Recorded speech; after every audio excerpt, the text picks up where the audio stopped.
Bien.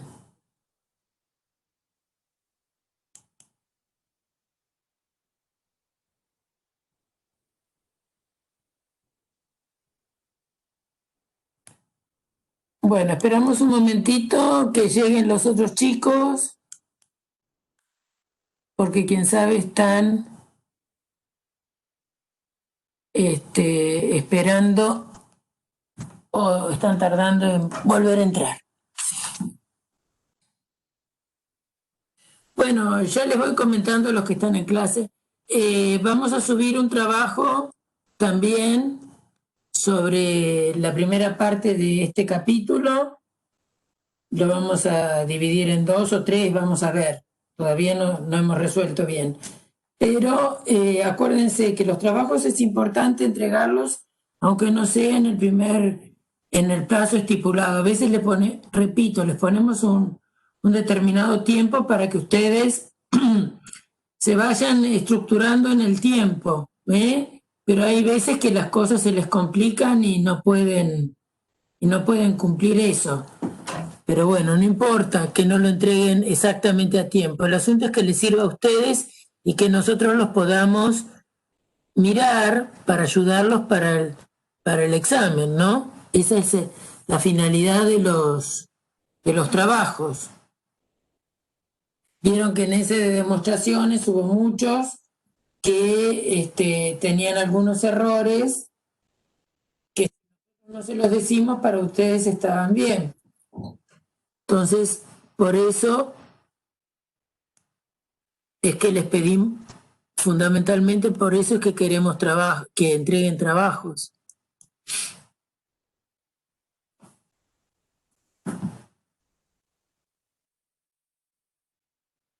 Bueno, entonces,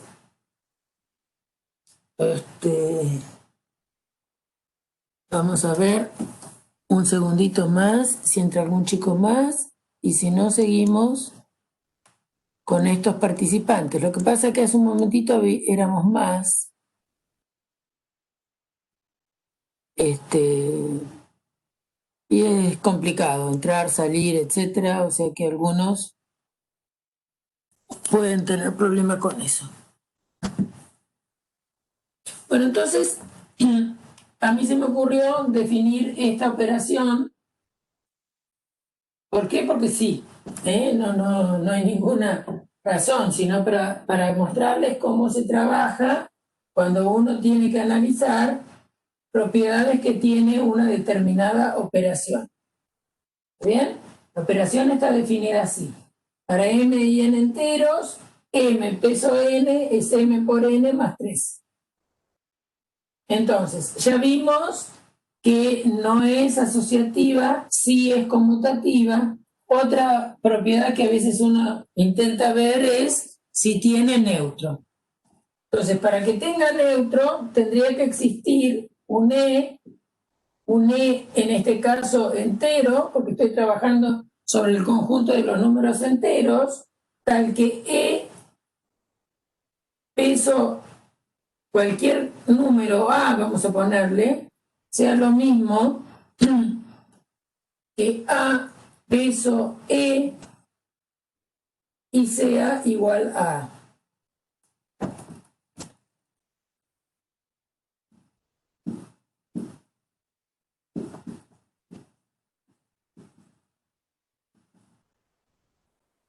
Se cumpla esto.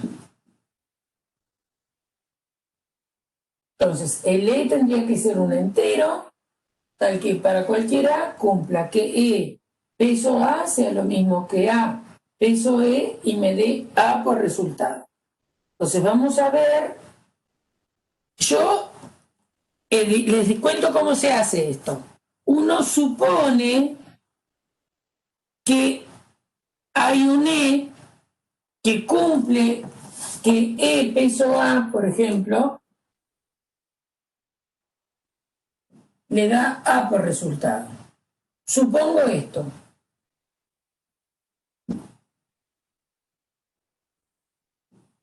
Y debo ver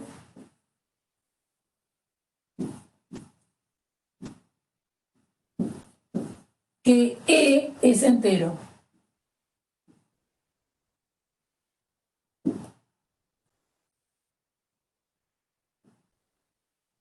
debo ver, debo probar, ¿no? Debo poder justificar. Bueno, vamos a ver. El 1 es en todos los números. Vamos a ver si en este caso sería igual. ¿No? El 1 es cierto que si yo hago A o P por 1, da lo mismo que 1 por P y da P. Ahora, esta operación es un poco distinta, ¿eh? La Pcito no es igual que la multiplicación. Entonces vamos a ver quién es el que me sirve. Bueno, entonces yo supongo que A y E son tales que E peso A me da A. ¿Qué quiere decir? Quiere decir que E peso A, cuya definición es E por A más 3, E por A más 3, digo, supuse esto, supuse A. Entonces, ¿cuánto tiene que valer E?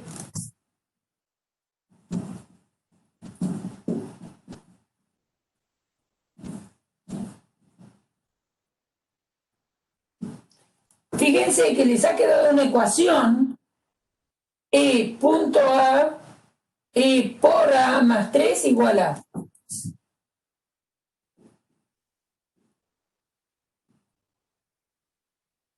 Y lo que no conozco es E. Lo que no conozco es E. Debo despejar E. Entonces, si tengo que despejar E, el 3 molesta. Como está sumando, pasa restando. Y nos va a quedar E por A es igual a A menos 3. Si quiero despejar E, el A molesta. Y como el A está multiplicando, tendrá que pasar dividiendo. Entonces, si A es distinto del número 0, puede pasar dividiendo y E me queda A menos 3 sobre A. ¿Por qué impongo que sea distinto de 0? Pregunto. ¿Por qué digo si A es distinto de 0 lo puedo pasar dividiendo? Porque dividir por 0 no sabemos. Dividir por 0 no sabemos. Entonces, el E, candidato a que E peso A me dé A, es A menos 3 sobre A. Y ahora pregunto, ¿esto es un número entero?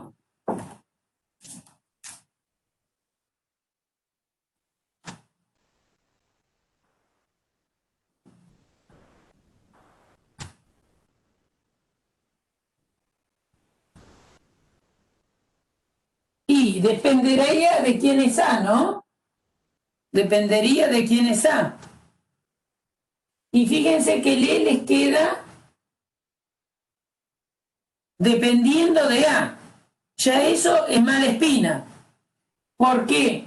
Porque acuérdense, vamos a la definición. Para que tenga neutro, tiene que existir un E que me sirva para todos los A. Y este E me ha quedado, de acuerdo a lo que sea, dependiendo de A, me ha quedado en términos, decimos nosotros, usando el A. ¿Está bien? Vamos a ver lo que digo concretamente. Yo digo, mira, le explico a todos, ¿no? Les digo, mira, si A valiera 2, si A valiera 2, E tendría que ser 2 menos 3 sobre 2. Es decir, me da menos un medio. Si A vale 2, el E me da ese valor. Si A vale 4, E vale 4 menos 3 sobre 4. Es decir, me da 1/4. Entonces, ¿qué ocurre con el E? ¿Es único?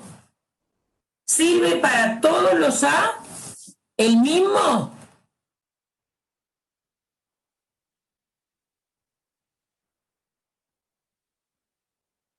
¿Sirve para todos los A el mismo? A ver, hay un chico que quiere que pasa si A vale 1. A ver, si A vale 1,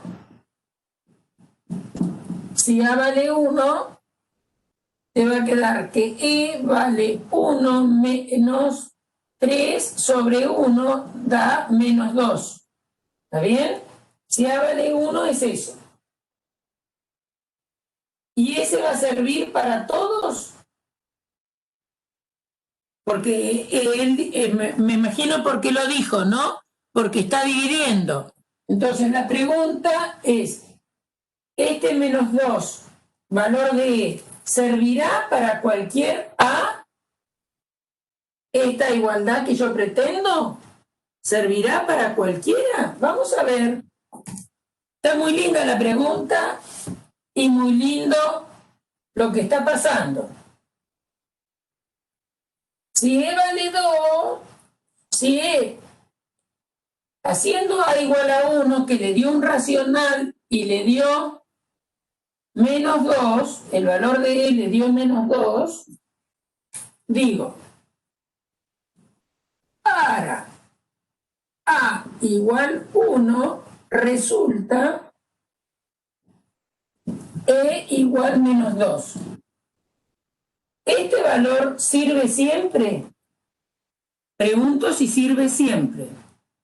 ¿Sirve siempre? A ver, vamos a ver. Menos 2, peso 5, me tendría que dar 5. Y 5, peso menos 2, también me tendría que dar 5. Pero también tendría que ser cierto que menos 2, peso 17, tendría que darme 17, y 17, peso menos 2, tendría que darme 17.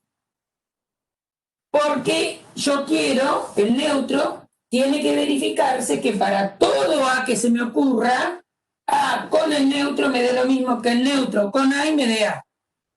Entonces vamos a ver si, por ejemplo, el menos 2 con el 5 lo cumple. Entonces, ¿qué es menos 2 con el 5? Menos 2, peso 5, es primera por segunda. Menos 2 por 5 más 3. Primera por segunda es menos 10 más 3 da 7. Por lo tanto, no es 5. Por lo tanto, no es 5. Por lo tanto, no es menos 7. Sí, tenés razón. No es neutro. El E igual menos 2 no es neutro. ¿Por qué? Porque me serviría para el 1 y tampoco creo que sirve. Ahora vamos a probar lo que no sirve para A igual 1. Y no verifica que para cualquiera que se me ocurra el resultado de menos 2 peso 5 da 5. Lo que entiendo que dijo este alumno fue que si A valía 1, el resultado de A menos 3 sobre A es un racional, es un entero, quiero decir. Es un entero racional, o un racional entero. Entonces, no tiene neutro, no tiene neutro.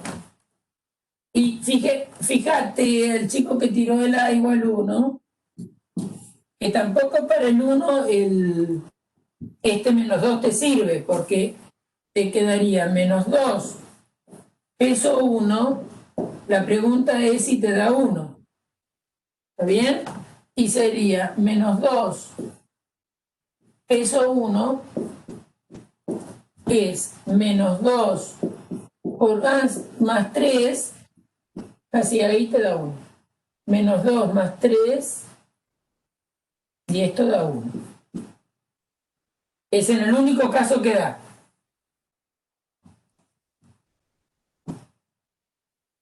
Es en el único caso que da. En los otros casos no da. ¿No? Ya vimos que no.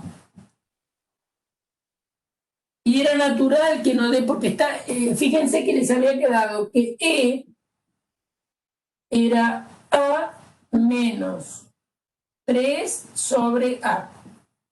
Al haberles quedado el E, cuando ustedes impusieron, repito lo que hicimos, cuando ustedes impusieron que E peso A por igual a A, les quedó que el E depende del A. Entonces, ¿qué quiere decir? Cuando yo cambio de A, cambio de E. Entonces, no puede ser un E, como dice acá, que me sirva para cualquiera. Piensen ustedes que cuando ustedes suman 0 a cualquier número que se lo sumen, no lo modifica. En cambio, este E les ha quedado, de acuerdo a la, les ha quedado el E que tienen que tomar. Y eso no puede ser. ¿Se entiende eso? ¿Se entiende eso? El E tiene que ser independiente del elemento que esté afectando. Es un único E el que tiene que usarse o el que tiene que encontrarse, digamos.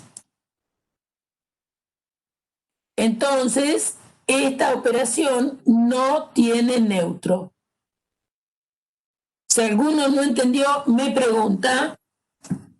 Si alguno no entendió, me pregunta ya. Puede ser después, pero digo, si alguno no entendió, me pregunta ya.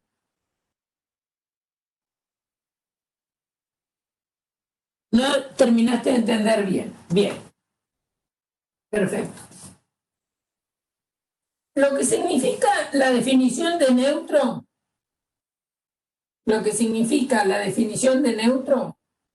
es la generalización, esto es lo que hay que entender, la definición de neutro es la generalización del cero para la suma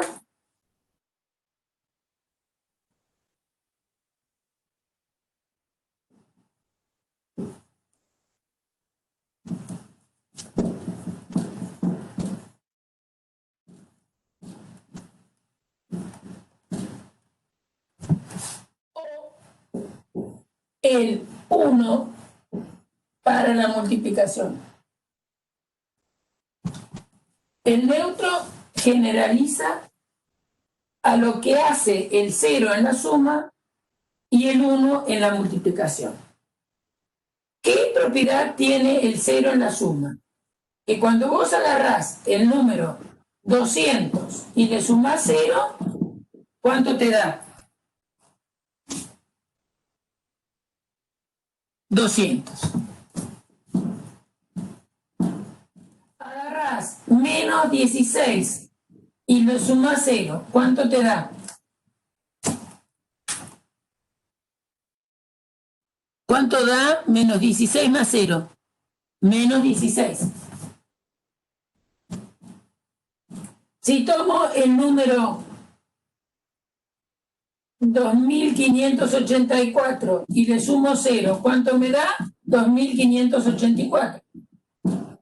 Es decir, que no importa qué número yo ponga acá, cuando le sumo 0 me devuelve el mismo número. Es decir, que el 0 sirve para todo número entero, sumado con el 0 no le hace nada. Por eso se llama neutro. No hace nada. Bien.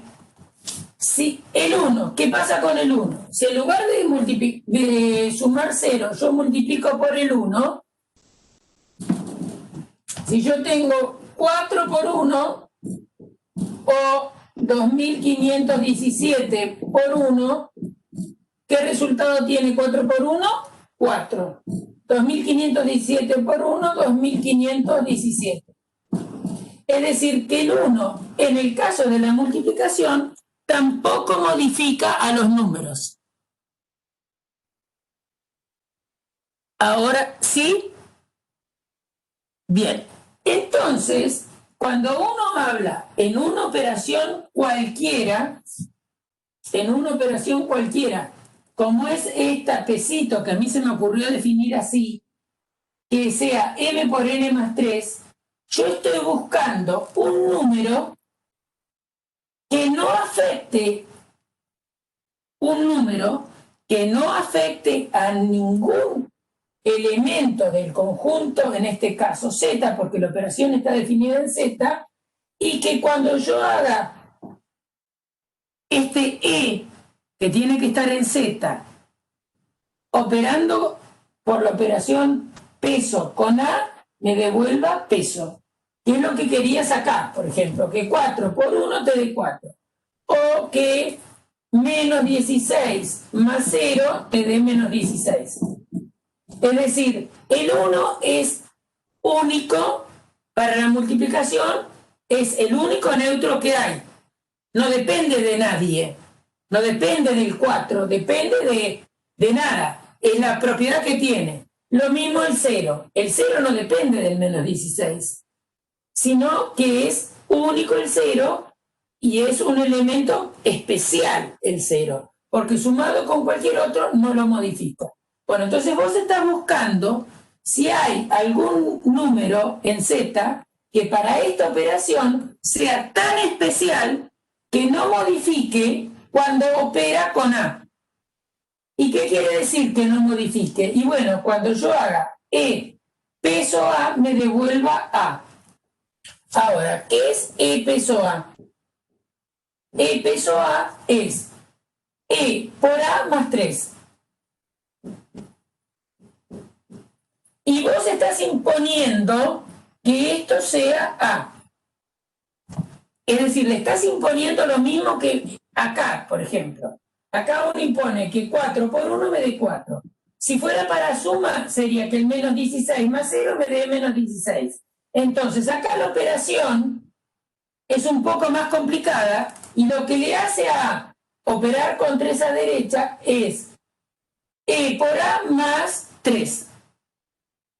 Y eso yo quiero que me dé A. Es decir, que el E no le haga nada a la cuando opera. Ahora, lo que no conozco es E. Yo estoy buscando E. ¿Qué cosa es E? Entonces, despejo E de ahí. Lo que está sumando es el 3, pasa restando. Y ahora, lo que está multiplicando es pasa dividiendo. Y la estructura que tiene que tener el E es A menos 3 sobre A. Además de que es fácil darse cuenta que esto no siempre va a ser un entero, otra cosa que nos damos cuenta es que el E me ha quedado dependiendo de quién es A. Porque fíjate que si A valiera 8, acá me quedaría que E tendría que ser 8 menos 3 sobre 8. Es decir, que es 5 octavos. Acá ya se me fue al diablo de que tenía que ser un entero. Pero para que veas que depende de la que se me ocurra, si A vale 2 o 4, vamos a poner 4, no, quiero poner algo, 5 menos 3, bueno, no, 7 menos 3, 4, bueno, no sé, 7, pongamos. Acá me quedaría que E vale 7 menos 3 sobre 7. Es decir, que me da 4 tercios. ¿Está bien? Entonces, el E está dependiendo del valor de A que se me ocurra poner. Séptimos, Adri. Séptimo, no sé por qué vi el 7. Entonces, no tiene neutro. ¿Ahora entendiste? El chico que había dicho no terminé de entender. ¿Ahora sí? ¿Todos entendieron?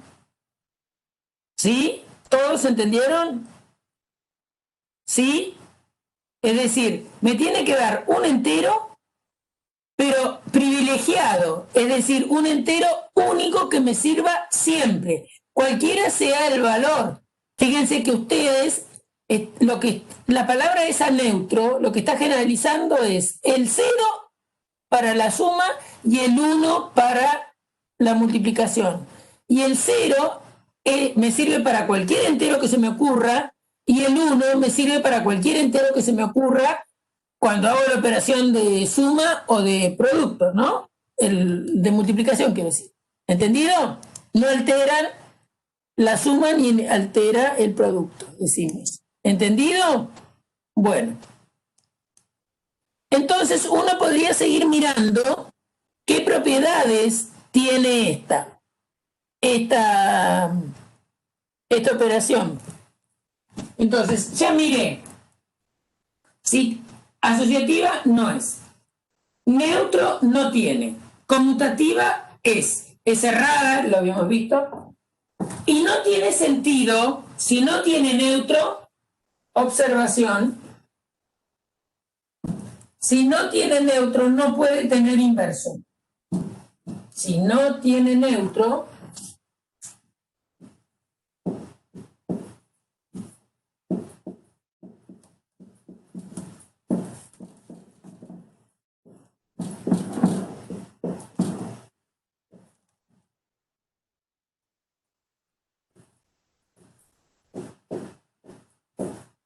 y voy a poner la palabra puede,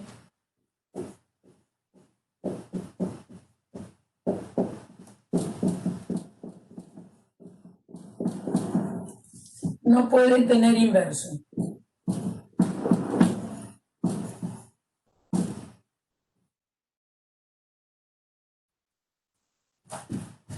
¿Por qué? Porque ustedes cuando piden para el inverso preguntan si para todo A perteneciente a, supongamos que estoy hablando en general, ¿no?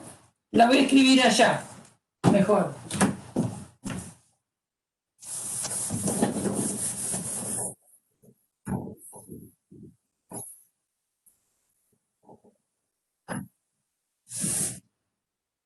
En realidad, fíjense, por eso estas denuncias primero. ¿Y qué sería que tenga inverso? Respecto de estrella.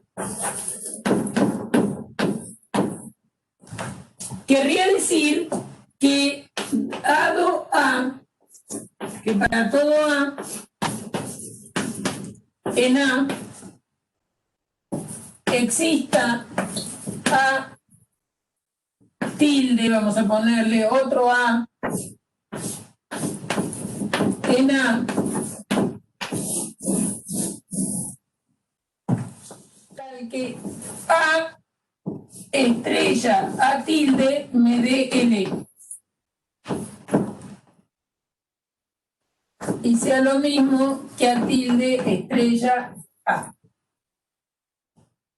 Entonces, fíjense que ustedes es una propiedad que le exige que cualquiera sea el elemento, haya otro en el conjunto que A estrella prima les dé el neutro. Y al revés también les dé el neutro. Entonces, si ustedes quieren que esa operación dé neutro por resultado, si no tengo neutro, es imposible que pueda tenerlo. El inverso. ¿Entendido? Porque el inverso quiere decir que el resultado, algo se llama el inverso de otra cosa, el inverso de A, este A tilde lo llamaríamos el inverso de A, si A estrella A tilde me da el neutro. Pero si no tengo neutro, ¿cómo va a ser? Sí, pues, observación. Esta es una observación importante. ¿Se entendió? Porque no puede tener. Y acá está interesante, ¿no? Porque hay que manejar bien la lógica. Puede tener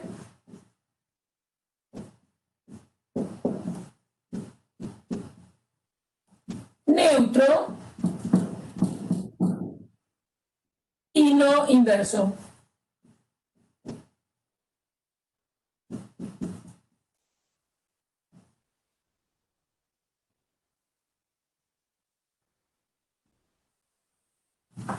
Ejemplo donde me pasa eso, en Z menos el 0 con la multiplicación.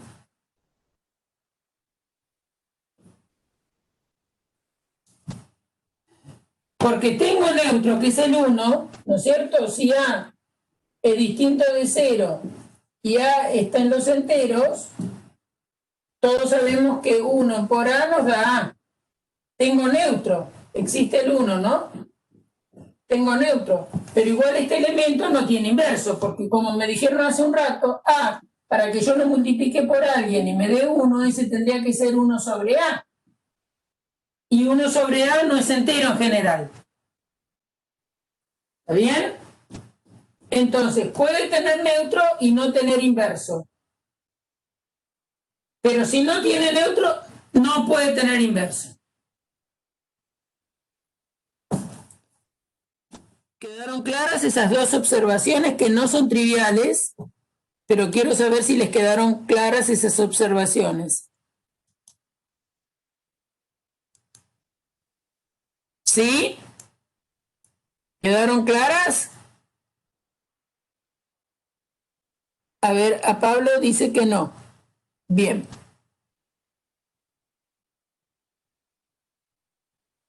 Bien, vamos a ver.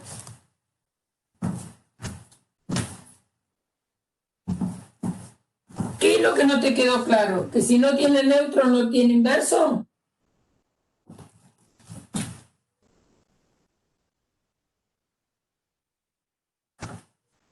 Bien.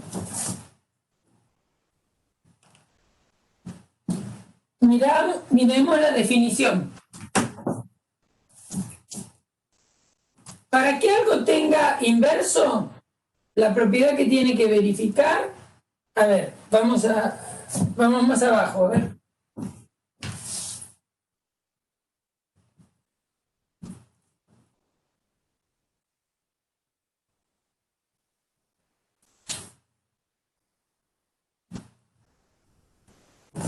En los enteros, vamos a pensar en los enteros con la multiplicación.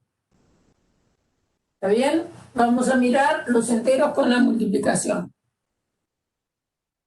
El 1 es neutro. A ver, ¿estás de acuerdo? 1 por A siempre me da A. Y es lo mismo que A por 1. ¿Estás de acuerdo? Esto pasa para todo A.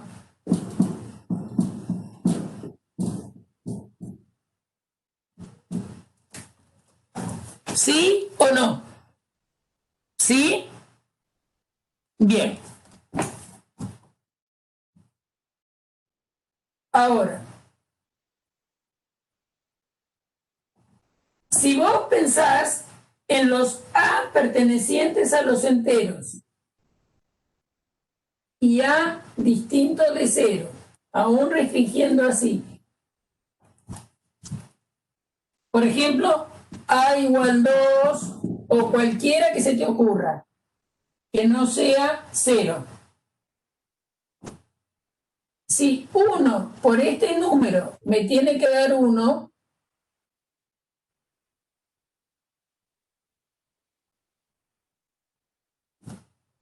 perdón, 1 no, perdón.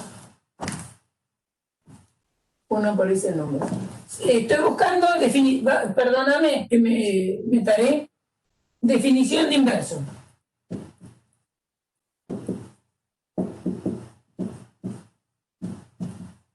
Definición de inverso. A estrella es inverso de A en Z respecto de puntito si A estrella por A es lo mismo que A por A estrella y me da 1. Esta es la definición de inverso. Entonces, vos necesitarías encontrar una estrella que pertenezca a Z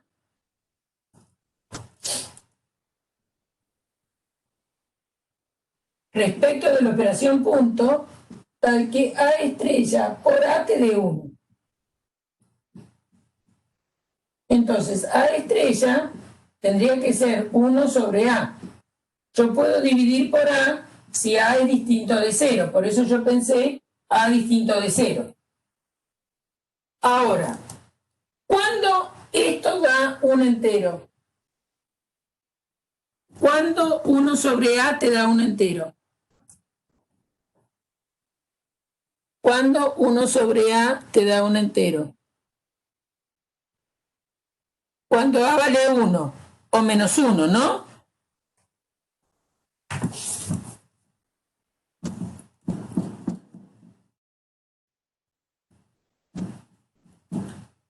A estrella sería 1 sobre 1, que da 1, o A estrella sería 1 sobre menos 1, que da menos 1. ¿Está bien? Pero si A vale cualquier otra cosa, si A valiera 2, A estrella valdría 1 medio. ¿Y esto es entero? ¿Es entero? No. Entonces, fíjate que en los enteros el 1 es neutro. Pero no es cierto que todo elemento tenga inverso, porque esta es la definición de inverso. La definición de inverso es que haya un elemento adentro del conjunto que multiplicado con A me dé el 1. Entonces, acá tengo un ejemplo donde tengo neutro y no tengo inverso, que es lo que te dije. Es decir, si no tengo neutro, no puedo tener inverso. Ahora vamos a analizar por qué. Y acá hay casos de que tengo un neutro, pero los únicos que tienen el inverso son el 1 y el menos 1. Los otros no tienen. Y sí tengo neutro. Ahora, ¿por qué no teniendo neutro no puedo tener inverso? ¿Por qué no teniendo neutro no puedo tener inverso?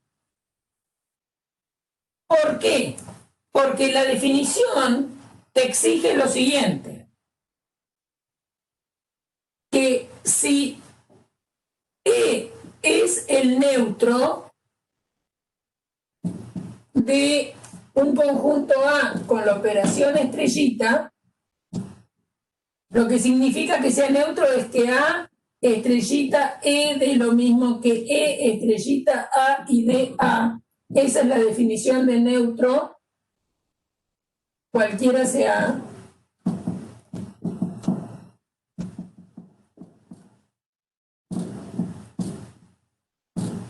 Tiene que pasarme esto. Si E es el neutro, cualquiera sea A, tiene que pasar esto. Que no lo modifique. Entonces, ¿cuál es la definición de inverso?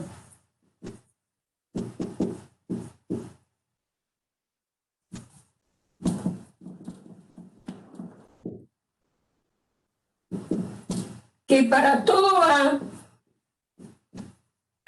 en A, exista A' en A,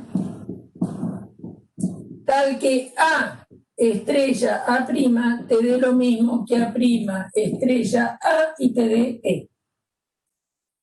Esta es la definición de inverso. La definición de inverso exige que el resultado de un elemento con su inverso te dé E. Este A' se llama inverso de A.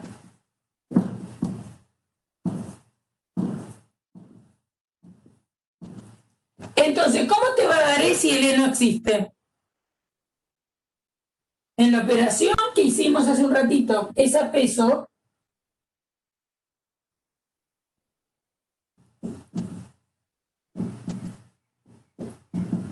no tiene inverso. Perdón, no tiene neutro.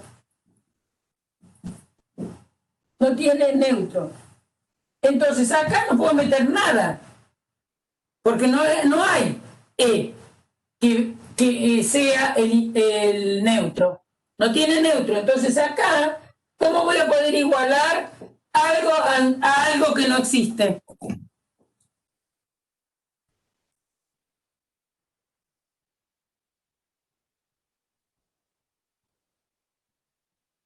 ¿Está bien, Pablo, ahora? Porque tiene, acuérdense, el neutro tiene que existir siempre. El neutro tiene que existir siempre para cualquier elemento, no para cada uno le voy modificando el neutro, no. El neutro es un elemento como son el 0 o el 1 en la suma y la multiplicación respectivamente. Esos valen para cualquier elemento de Z. Si yo le sumo 0, me devuelve el otro elemento. Si lo multiplico por 1, me devuelve el otro elemento. ¿De acuerdo? Entonces, si no tengo una cosa que sea parecida al 0 o parecida al 1, ¿qué quiere decir que no tenga algo parecido al 0? No hay nadie que operando, haciendo la operación pesito, con uno en particular que tendría que ser fijo y me sirva para todos, eso sería el neutro. Entonces no puedo contestarme esta otra pregunta, porque acá no tengo a quién igualarlo. Entonces, si no tengo neutro, no puedo tener inverso, porque el inverso está determinado por la existencia del neutro. ¿Sí? ¿Cuál es la duda, Fabián?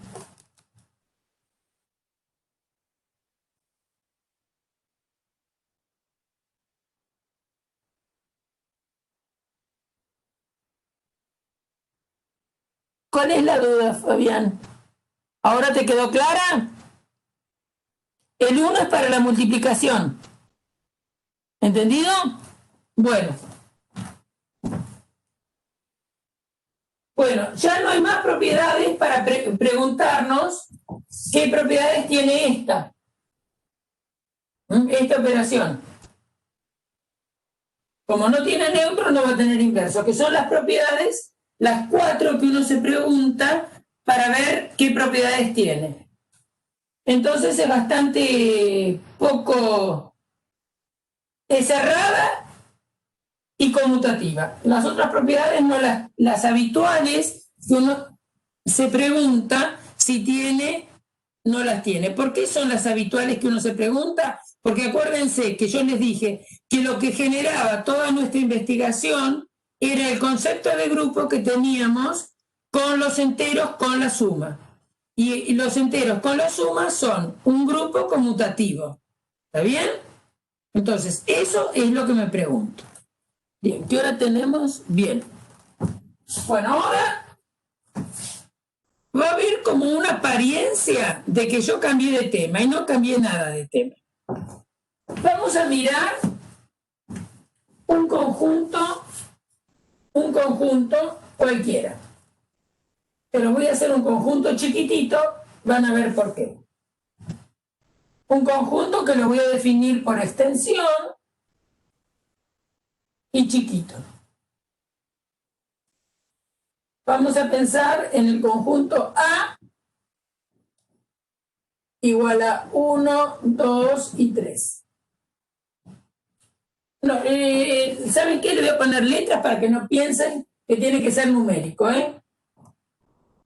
Tampoco tendría por qué ser de letras, pero para darle un poco más de generalidad. PQR. Son 3 letras PQR. letras, no significan nada más que letras, ¿eh? No significan proposiciones, nada, son letras. PQR. Ahora vamos a considerar todos los subconjuntos de este conjunto A. Vamos a considerar todos los subconjuntos del conjunto A, es decir, todos los conjuntos que viven adentro de A. Todos los conjuntos que viven adentro de A. ¿Quién me puede dar? ¿Hay algún conjunto muy especial que no tiene nada y que está dentro de A? ¿Quién es? El vacío. Muy bien. El vacío está dentro de A. Después podríamos pensar en los que tienen un solo elemento. ¿Cuáles son los conjuntos que están adentro de A y que tienen un solo elemento?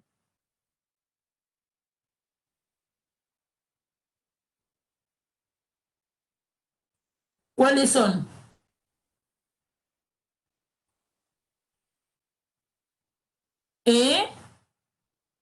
Abran el micrófono si quieren. ¿Cuáles son? Los que están adentro de A y tienen un solo elemento. ¿No saben? Adentro de A, contenido en A, y que tengan un solo elemento. El conjunto con P, el conjunto con Q. El conjunto P, el conjunto Q, el conjunto R. ¿Está bien? Esos son los que tienen un solo elemento. ¿Cuáles tienen dos elementos?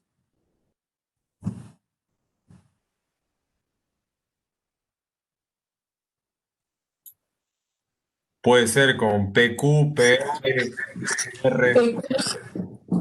PR. ¿Algo más? ¿Hay algún otro con dos? ¿Qué falta?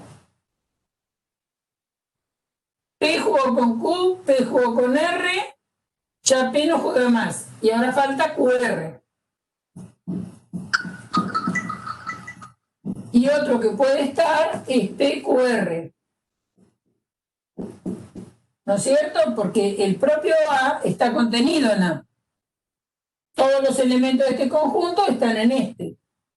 Entonces, primera observación, tengo el que no tiene nada, los que tienen uno, los que tienen dos y los que tienen tres. Esa es la manera de ir fabricando todos los conjuntos que están adentro de este conjunto de tres letras. Cada uno de ellos es subconjunto de A. Son todos los subconjuntos de A. ¿Por qué? Porque cada uno de ellos está contenido en A. P pertenece a este conjunto y también está en A. Q pertenece a este conjunto, también está en A, y así PQ. ¿Por qué está contenido en PQR? Y bueno, porque los elementos de PQ son P, si está en Q, si está en este conjunto y también está en este. Q está en este conjunto y también está en este. Entonces, cada uno de estos conjuntos son subconjuntos de A y son todos. No puedo fabricar ninguno más. Ahora, lo que vamos a hacer es meter en una bolsa todos estos conjuntos. Voy a fabricar el conjunto P, Q, meto todos estos conjuntitos adentro de un conjunto.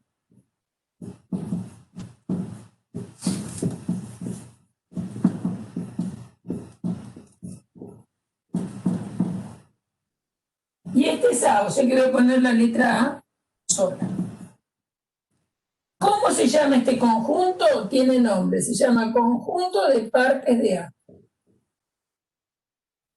Conjunto de partes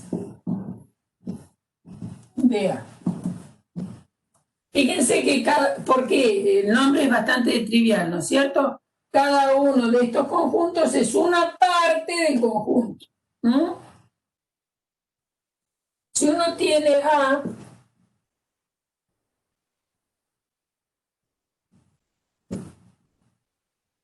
eso es A. Entonces es como que va subdividiendo al conjunto, y los conjuntitos que puedo fabricar los meto en un conjunto que llamo partes de A. Entonces ahora vamos a hacer otro ejemplo. Esto es el conjunto de partes. Supongamos que tenemos A. Bueno, cuenten, fíjense que esto tiene 1, 2, 3, 4, 5, 6, 7, 8 elementos. Supongamos ahora A, otro conjunto, bueno, o B, vamos a ponerle, ¿no? Podríamos variar un poco.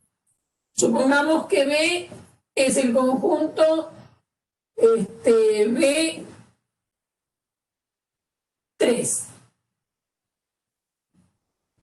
B3, dos elementos. Entonces quiero buscar los subconjuntos, las partes de B. Es decir, voy a fabricar todos los subconjuntos de B y los voy a meter en un conjunto. No olvidarme, el vacío siempre tiene que estar, porque el vacío, acuérdense que hemos probado que está contenido en cualquier conjunto. Después tengo que considerar los unitarios. ¿Quiénes son los unitarios? A ver quién me canta los unitarios. ¿Algún chico abra el micrófono y dígame quiénes son los unitarios de este conjunto?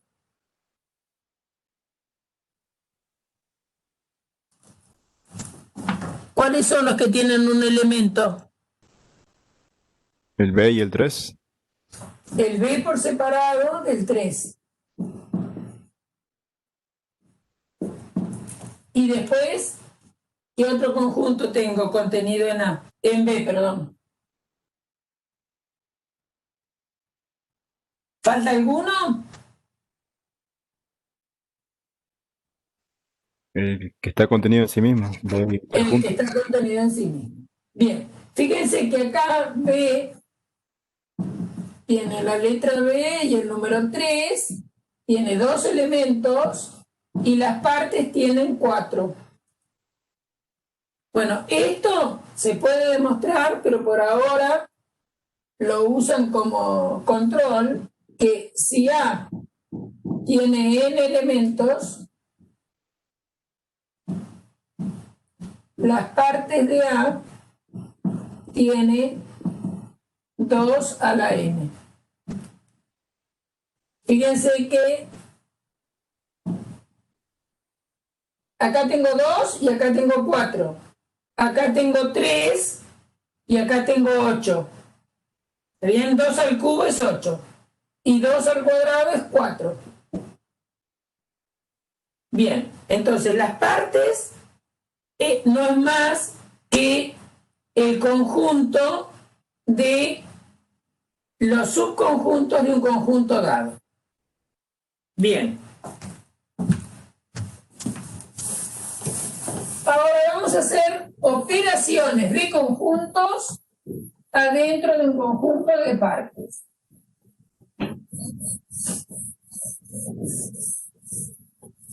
Supongamos en partes de A que es más grandote. Vamos a hacer algo. Ahí.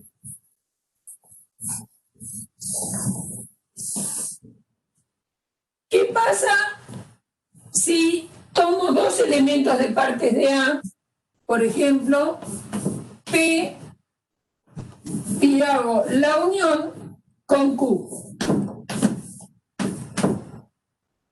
¿Qué me da P unión Q? ¿Qué conjunto nos da?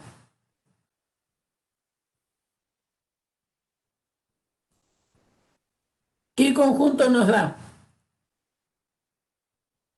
P unión Q.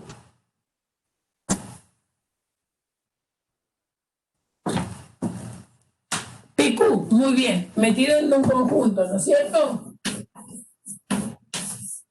¿Qué nos da vacío unión QR?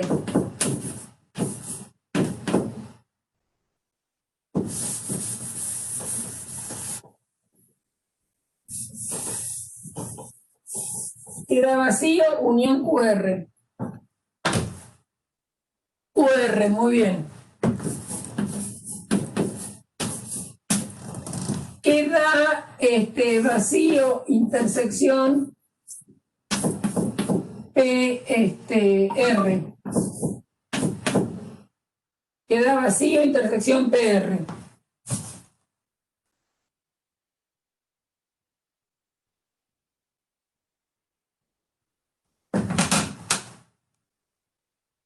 Vacío, bien.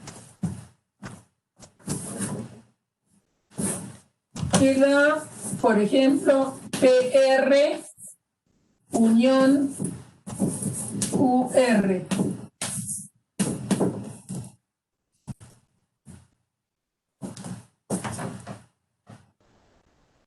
PQR.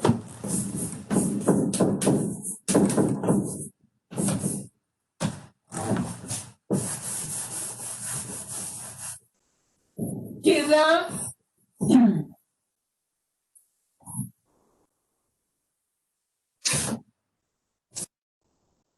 PQ intersección PQR.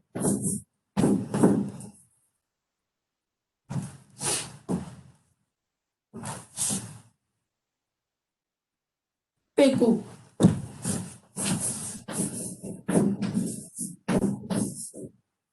Bueno, lo que quiero que observen es lo siguiente. Yo hice la unión de dos conjuntos que estaban en las partes, acá o acá, ¿no?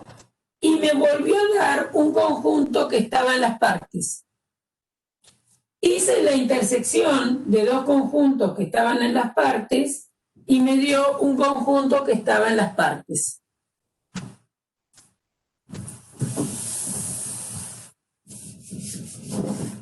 Y hay un conjunto muy especial que es el vacío y el propio A, que tienen las siguientes propiedades. Que si hacemos el vacío intersección cualquier otro, el vacío intersección cualquier otro me da vacío. Si hago vacío unión cualquier otro, me da el otro. A ver si están de acuerdo. Si hacen el vacío unión, por ejemplo, P, ¿qué les va a dar? Vacío unión P. ¿Les da P o no? Sí. Conjunto P, ¿no? Entonces, el vacío unido con cualquiera no lo modifica. El vacío unido con cualquiera no lo modifica.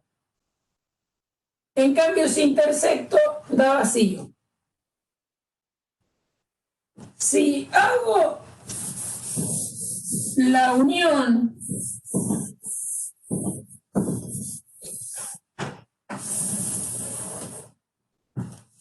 de el conjunto total PQR, por ejemplo, con P,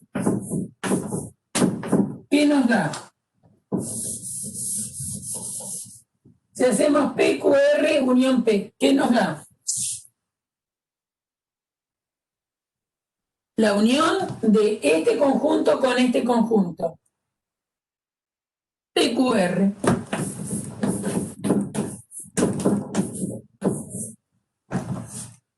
Y si hago la intersección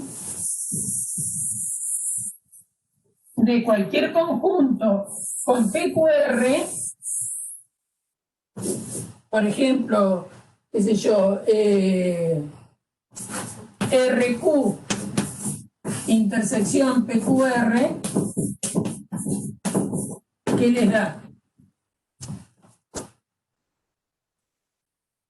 ¿Qué da esta intersección?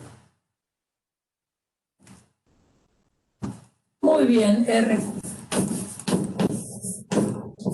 Entonces, este conjunto tiene la propiedad que cuando uno hace la intersección de cualquiera con él, da este. Y si hago la unión de cualquiera con él, da él. ¿No? Entonces, esos dos conjuntos son muy especiales. Y es fácil ver, entonces yo les voy a dejar, porque ya es tarde, más que para mí, para ustedes, que vean cuáles son las propiedades que tiene la unión, estudiar las propiedades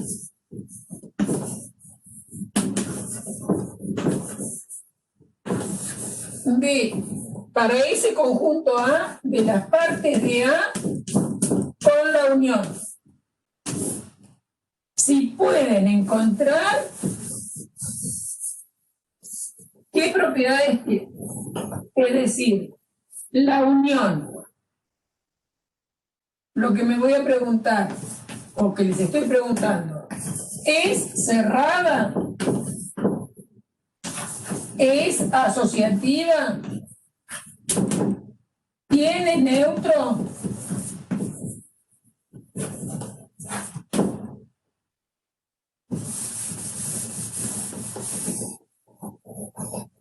Cada elemento tiene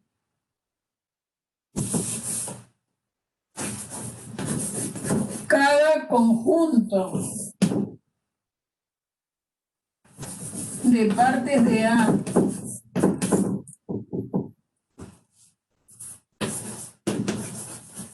tiene inverso. Acá ojo que el inverso es algo muy particular, ¿eh? Tiene que ser un conjunto que opere como inverso. Entonces, ¿qué propiedades tiene el conjunto de las partes con la operación de unión? Ya es fácil demostrar que es cerrada, porque agarro dos conjuntos cualquiera háganlo en este ejemplo, a ver qué propiedades se encuentran ustedes. Agarro un conjunto cualquiera y fíjense que siempre que hagan la unión sigue siendo un conjunto de acá adentro. Como es finito, lo pueden hacer todas las posibilidades. Lo mismo para la intersección, lo mismo, perdón, para la unión nada más. ¿Quién operaría como neutro y quién como inverso? Bueno, eso queda de deber para el jueves. ¿Se animan? Es un ejemplo que estamos trabajando con operaciones que no están en los números. Es algo nuevo, bastante nuevo para nosotros. ¿Entendido? Es decir, es una de las generalizaciones que nos interesantes que justamente para esto estamos estudiando. Bueno, ¿alguna duda hasta acá? ¿Entendieron lo que yo quiero que vayan pensando para el jueves? En todo caso, lo escribo después en el tablón.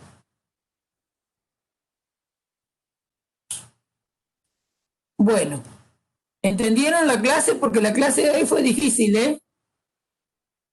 La clase de hoy fue la más difícil de todas. Bueno, les cuento, tanto Natalia como yo hemos grabado, yo grabé la parte de álgebras de Boole en los videos que están subidos al canal de la, ¿cómo se llama? De la materia.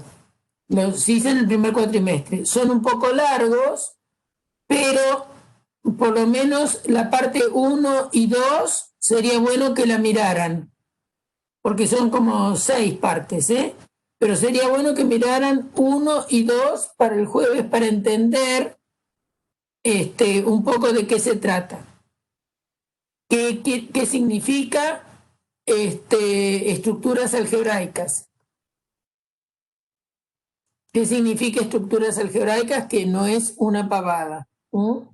Sabemos que es algo que cuesta mucho, cuesta mucho entender, no está a la venta.